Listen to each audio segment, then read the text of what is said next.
Sveiki, mėlyjei bičiuliai, bitininkai ar pradedantieji bitininkai. Čia kartu su jumis Lietuvos jaunųjų bitininkų asociacija Gintarinis Spiečius. Ir mes praeitame vaizdo įraše kalbėjome apie bičių šeimos vystymus. Šiandien mes kalbėsime, kaip bitės gyvena nuo pat pavasario iki rudens. Tad jau kaip ir dūminė užkurta, einame prie avilių. Bičių metai prasideda nuo pat ankstyvo pavasario, kada aplinkoje sušyla oras, bitės tūnojusios kamuolyje visos pasklinda po avilį. Tad pirmasis darbas, kurį jos atlieka, tai yra avilio valymas.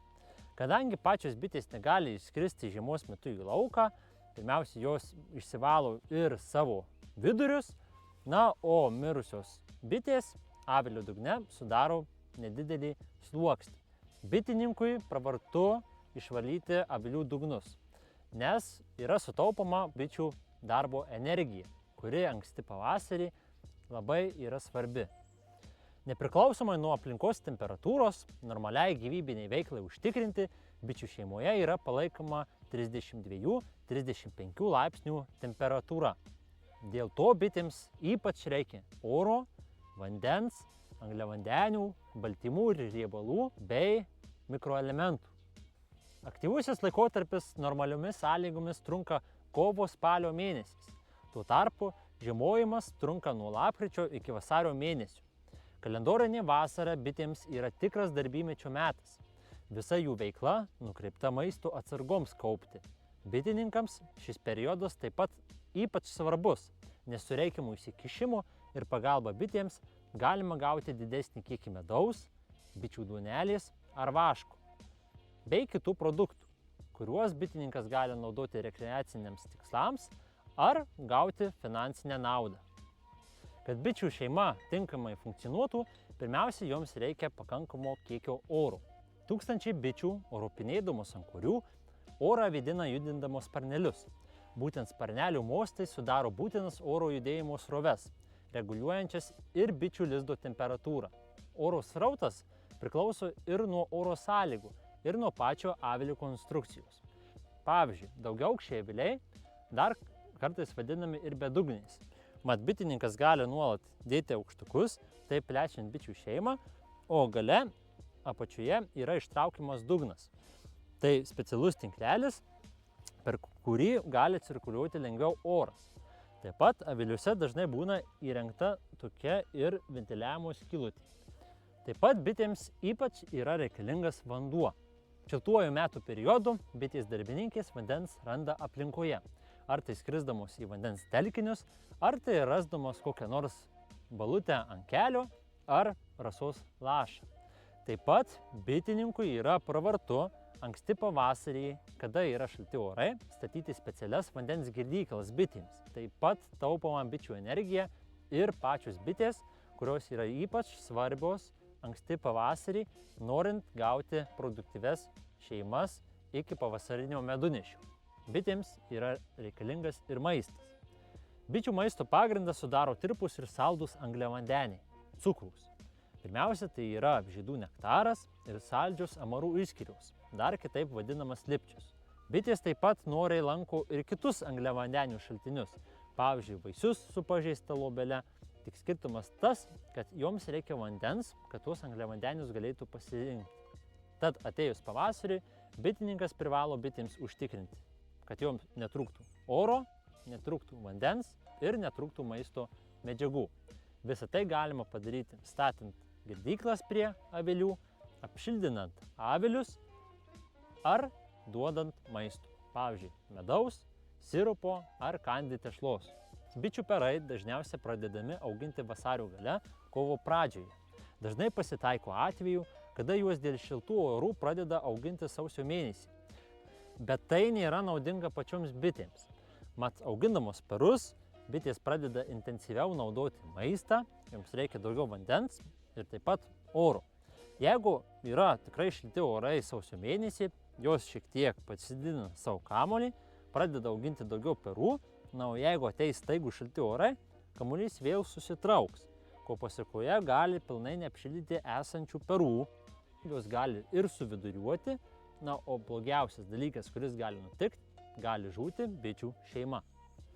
Atėjus šiltesniems orams, kai oro temperatūra pasiekia 10-12 laipsnių šilumą ir šviečia saulė, bitės išskrenda į lauką apsiskraidyti.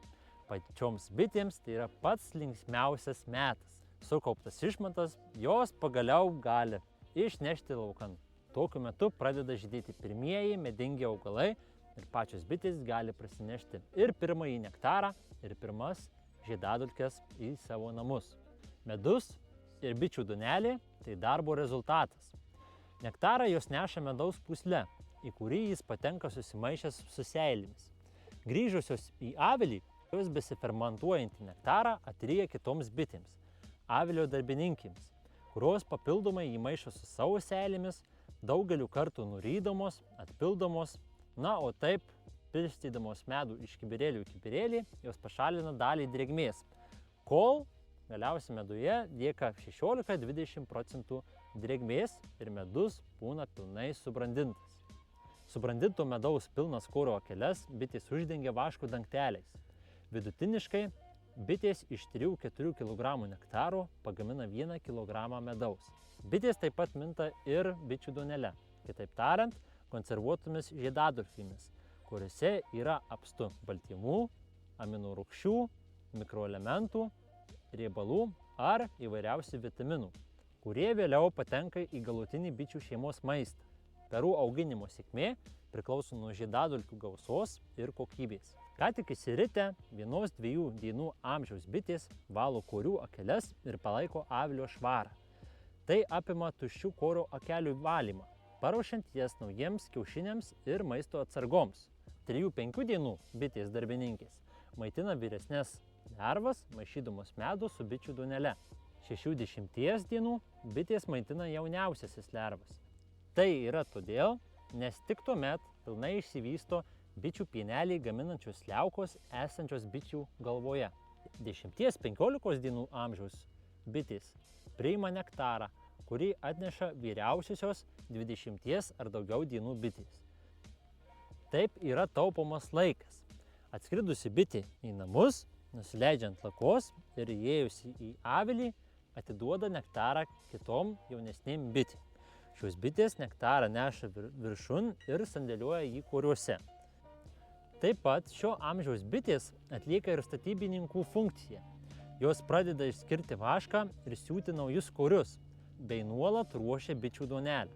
Kitaip tariant, šio amžiaus bitės yra labai geros statybininkės ir labai geros maisto ruošėjos.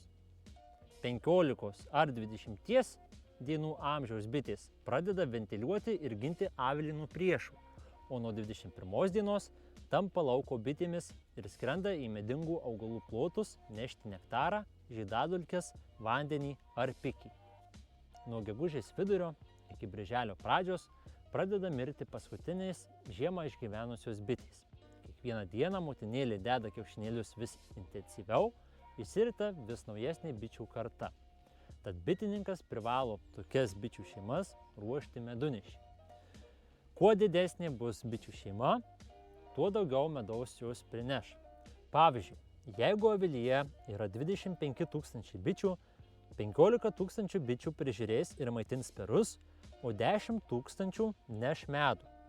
Jeigu avilyje bus 50 000 bičių, perus prižiūrės tas pats 15 000, o medų jau neš 35 000 bičių. Tokiu atveju, nors ir dvigubai didesnė bičių šeima bus, ji prineš net 3,5 karto daugiau medaus negu silpnesnioji šeima. Tad bitininkui reikia skatinti vidutinės ir stipres bičių šeimas anksti pavasarį, o silpnesnėsias sujungti. Koriai su bičių darbininkų korio akelėmis sudaro lizdo pagrindą. Standartinio rėmo koryje iš abiejų pusių būna iki 9 000 akelių. Trano korio akelės labai panašios į bičių darbininkių korio akeles, tik jos didesnio skersmens. Traninės akeles bitės siuva vasarą, ypač prieš spietimą. Akelės motinoms siuvamos prieš spietimą ir visais atvejais, kai bitės ruošiasi keisti motinėlę. Akelės būna su nukreipta žemyn viršūne.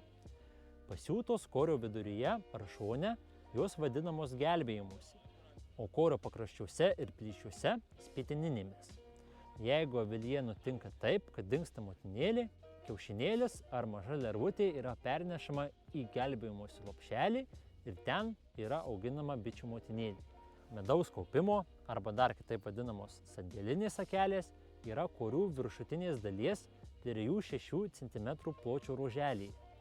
Čia akelės gilesnės ir galiausia pereinamojo tipo akelės, kurios būna korių pakraščiuose ar ties tranų ir bičių darbininkų sąlyčio riba. Tik ką pasiūti koriai būna šviesus, na, o įsiritant vis naujesniai bičių kartai, jos palieka savo išnarėlės koryje, tad korys ir tamsėja. Tad kad ir kokio amžiaus korys bebūtų, ar 5 ar 10 metų senumo, korys, jeigu jis yra šviesus, jis yra jaunas ir geras. Bičių lizdo centre, kur šilčiausia, yra perai. Aplink perus yra įsidėsčiusi bičių duonelė, na, o pačiuose avilių šonuose yra sandėliuojamas medus. Jeigu žiūrėsime į korį, taip pat korio centre bus įsidėstę perai, šalia jų šonuose bus įsidėsčiusi bičių duonelė, o viršuje bus sandėliuojamas medus. Tad kol kas tiek. Ačiū, kad žiūrėjote šį vaizdo įrašą. Kitoje temoje kalbėsime apie bičių splitimą ir žiemojimą.